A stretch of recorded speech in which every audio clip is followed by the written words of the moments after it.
ఆంధ్రప్రదేశ్ రాష్ట్రం చివరి రాష్ట్రం కాబట్టి ఎక్కడ నీళ్లు వచ్చినా మన తర్వాత సముద్రంలోకి వెళ్తాయి.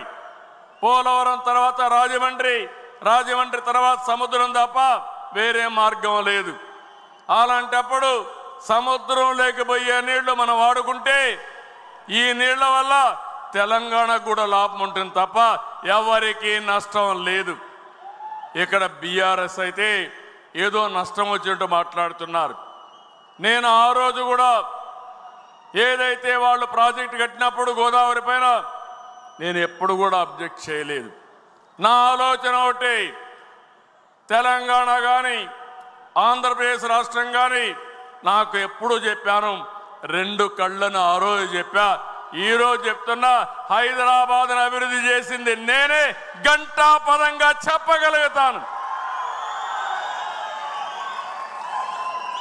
విభజన జరిగిన తర్వాత హైదరాబాద్ తెలంగాణ రాష్ట్రానికి చెందితే నేను గర్వపడ్డాను.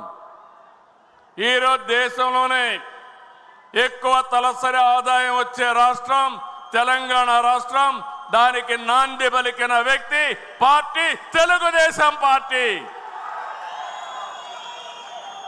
మళ్ళీ నేను ఆలోచించే విధానం, అక్కడ వాళ్ళు చేస్తుంటే ఈ రాష్ట్రం కూడా బాగుపడాలి. 47 సంవత్సరాలుగా నన్ను ఆదరించారు.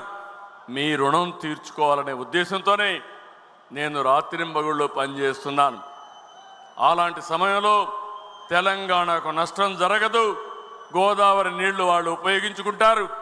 అదే మాదిరిగా అక్కడ మిగిలిన నీళ్లు ఇక్కడ కరువు ప్రాంతమైన రాయలసీమ మిగిలిన ప్రాంతాలు ఉపయోగించుకుంటారు.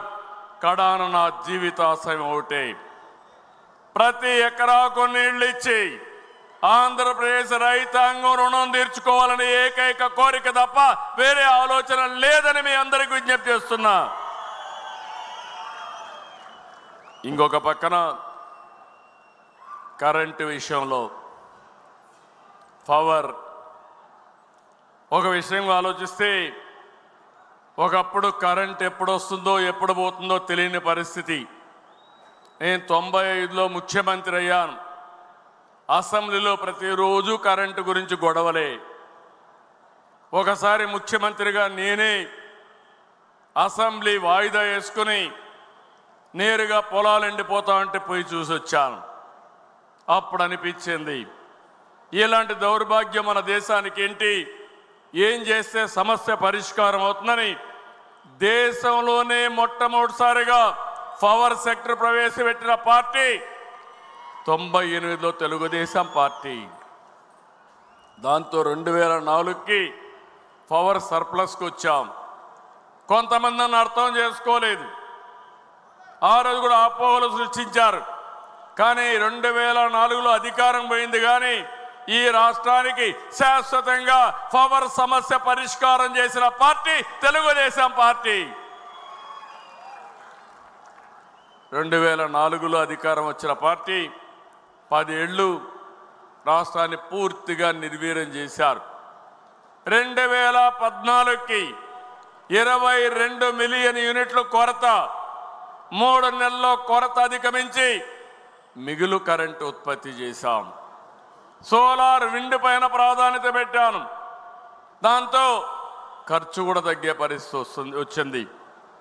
ఒక స్థాయిలో నేను ఒక స్టేట్మెంట్ ఇచ్చాను, ₹2కే సోలార్ వస్తుందని. అందరూ నన్ను ఎగతాళి చేశారు. ఈరోజు మీరు చూస్తే ₹2 కానీ ₹2.40-50 వచ్చే పరిస్థితి వస్తూ ఉంది. కానీ సోలార్ ప్యానెల్స్ దొరికితే ఇంకా చౌకగా వచ్చే అవకాశం వస్తుంది. అదే సమయంలో ఇది కరెంట్ అంతా కూడా డే టైమే వస్తుంది, ఎండుంటే వస్తుంది, ఎండ లేకపోతే వచ్చే పరిస్థితి లేదు. మనం ఆ రోజన్నీ సెట్ చేశాం. కానీ మళ్ళీ 2019లో మనం ఓడిపోయిన తర్వాత మన మీద కక్షతో ఒప్పందాలను రద్దు చేసి చట్ట వ్యతిరేకంగా పనిచేసి కరెంటు తీసుకోకుండా 9,000 కోట్ల రూపాయలు కోర్టు ద్వారా ఆదేశాలు వస్తే మొట్టికాయలు వేస్తే 9,000 కోట్ల రూపాయలు పే చేశారు. ఉచితంగా వచ్చే